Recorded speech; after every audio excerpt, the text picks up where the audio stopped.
Hello and welcome back, children, to my English classes. Today we are going to study chapter 6, The Switch, written by one of the most famous author of all times, none other than Charles Dickens. Charles Dickens has written a number of novels like A Christmas Carol, Oliver Twist, David Copperfield, Great Expectations. The list is endless. Born on 7th February 1812 in Hampshire, England, Charles Dickens was an English writer and a social critic. He created some of the world's best-known fictional characters and is regarded by many as the greatest novelist of the Victorian era. His works gained unprecedented popularity during his lifetime, and by the 20th century, critics and scholars have recognized him as a literary genius. His novels and short stories are still widely read today. He passed away on 9th June 1870 at the age of 58. So children, this chapter, The Switch, has been actually taken from the novel A Tale of Two Cities by Charles Dickens, which is in fact a very famous historical novel set in London and Paris against the backdrop of French Revolution. Now, the French Revolution took place between 1789 to 1799. This novel is a tale of violence and injustice as well as of love and sacrifice. So children, the story begins with the introduction of the three main characters.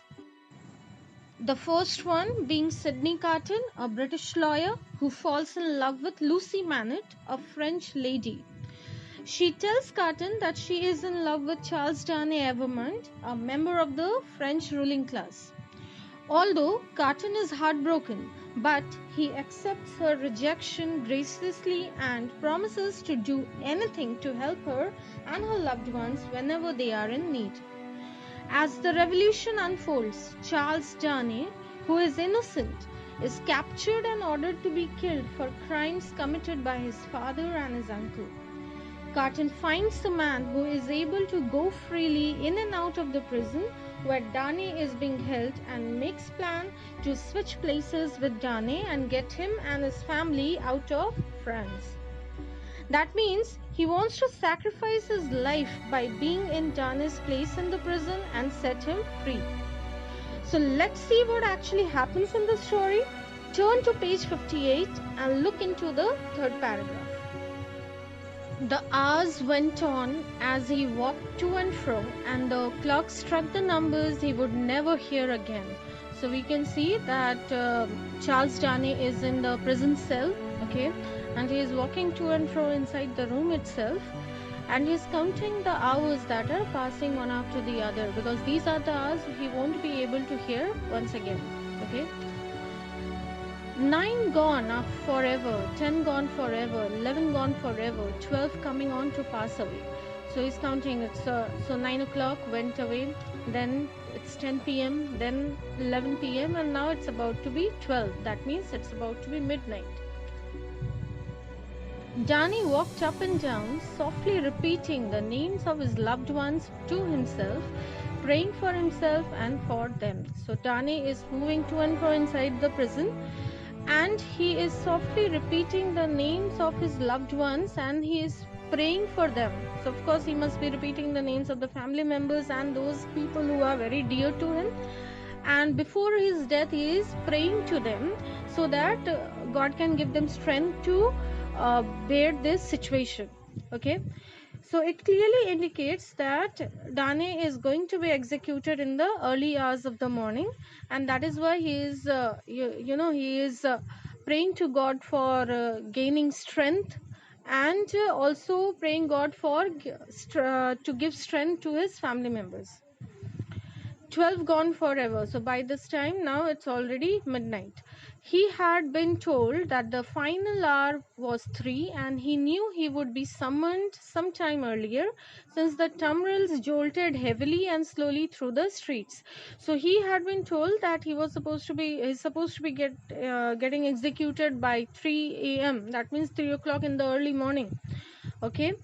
And so he expects those people, those prison guards and the police over there to call him Summon means call, okay? So call him sometime earlier than the execution time, since the tumbrils jolted heavily. Now, what are these tumbrils? Tumbrils are the carts that are used to carry the prisoners during the French Revolution. Generally, it was made up of iron. If not iron, then they are made up of wood, hard wood. And the prisoners who were there in the prison of Paris or France, they were put into those tumbrils and they were carried away to the place where they are supposed to be executed.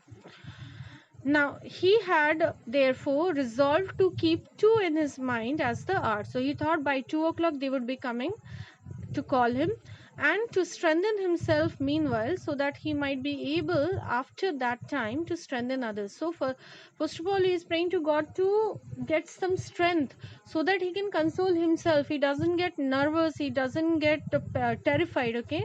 And once he is calm and cool, he would be able to ask for strength for his family members. Walking regularly to and fro with his arms folded on his breast, he heard one struck away from him without surprise. So he's constantly walking inside to and fro, okay, and he's praying to God tremendously. And by that time it's already 1 o'clock. The hour had passed like most other hours. Devotedly thankful to heaven for his recovered self-possession, he thought, there is but another one now, and turned to walk again. So this hour also passed just like the previous ones, and he was extremely thankful to God for giving him strength to keep himself calm and composed. Self-possession over here means the state or feeling of being calm, confident and in control of one's feeling, okay? So he got his composure back and he thought that there is but 1 more hour to go, and then he started walking again. He stopped. He heard footsteps in the stone passage outside the door. So he stopped walking when he heard somebody coming through the stone passage outside the door. The key was in the lock and turned.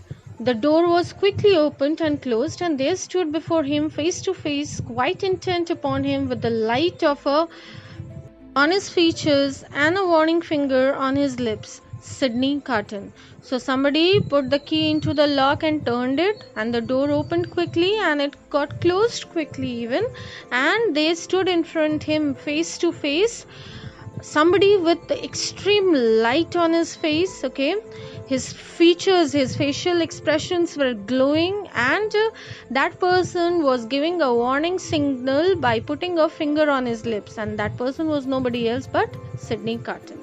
There was something so bright and remarkable in his look that for a moment Darnay mistook him to be an apparition. Apparition means ghost.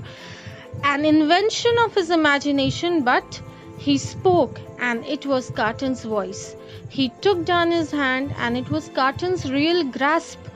Of all the people upon earth, you least expected to see me.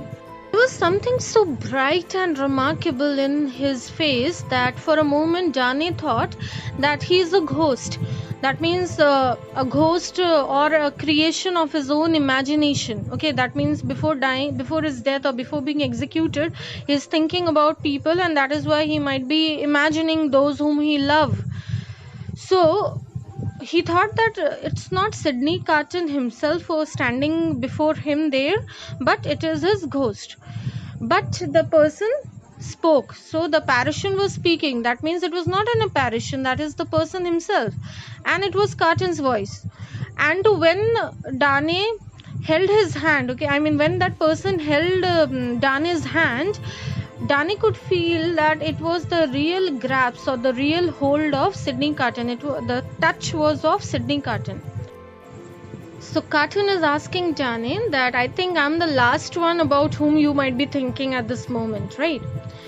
I could not believe it to be you. I can scarcely believe it now. So he's saying I'm not able to believe that you are standing in front of me at this moment. You are not. Then the dread came suddenly into his mind. A prisoner? Asked Darnay. So it cannot be true. Then all of a sudden he got afraid and asking Carton that don't tell me that you are also a prisoner over here. No, I am known to one of the keepers here, and because of it I stand before you. So he's saying, no, I'm not a prisoner, and of course I'm not a ghost standing in front of you. I am able to come over here because I know somebody who is guarding this prison, and because of it I am standing in front of you. And I came over here from your wife, dear Dani. I bring you a request from her. So I just came you to give you a message from your wife, okay, and it is only meant for you. She had made a request. What is it? A strong appeal addressed to you in the voice so dear to you that you will remember. So he's saying she had made a very strong request, okay, in such a voice and in such a, requesting voice, in such a lovely voice and tone that I suppose you would be remembering. You have no time to ask me why I bring it or what it means. I have no time to tell you. You must comply with it. So I don't have much time to explain you why I have come here and why I brought this news to you. And you even don't have time to answer. So whatever I say, you have to just follow my instructions. Carton, pressing forward, had already with the speed of lightning sat Dani down in a chair in the cell and stood over him barefoot. So very quickly, just with the speed of light, Carton moved forward and forced Dani to sit on the chair which was there lying in the prison, and stood beside him barefoot. Barefoot means without his shoes. Put on these boots of mine. Put your hands to them. Put your will to them. Quick. So he's saying, you take my boots and wet them very quickly. Carton, there is no escaping from this place. It never can be done. You will only die with me. It is madness. Now Dani is warning Carton that don't think of executing an escape plan, because we already tried it before and we were unsuccessful. So don't think that you will be able to succeed in your plan today, because we won't be able to go out together. Okay, so it is impossible to go out from here, and it is complete madness, because if we are caught, then these people are also going to put you in the jail along with me. It would be madness if I ask you to escape, but do I? So he's saying it would be a complete madness if I tell you to escape along with me. Did I tell you to come along with me? Change that cravat. Cravat is an old-fashioned tie, okay? It's a necktie.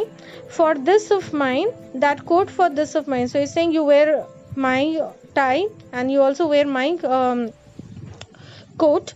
While you do it, let me take this ribbon from your hair and shake out your hair like me. And he's saying, while you are changing your coat and your necktie, let me shake your hair so that it looks like me. With wonderful quickness, he forced all these changes upon Dani, who was like a young child in his hand. So very quickly, he made Dani do all these changes in him. And Dani was obeying his instructions just like a small child. Dear Carton, it is madness. And when he was changing, okay, making all these changes upon him, he is continuously saying to Carton that it is complete madness. It cannot be accomplished. We won't be successful. It can never be done. It has been attempted and has always failed. So we tried it so much. We tried numerous times, but we failed. I implore means beg. I beg you not to add your death to the bitterness of mine. So I'm requesting you, don't do such things which would invite your death along with me. So students, we are going to study till here today. We would continue with the latter part of the chapter in the next video or audio clip. Alright, thank you so much.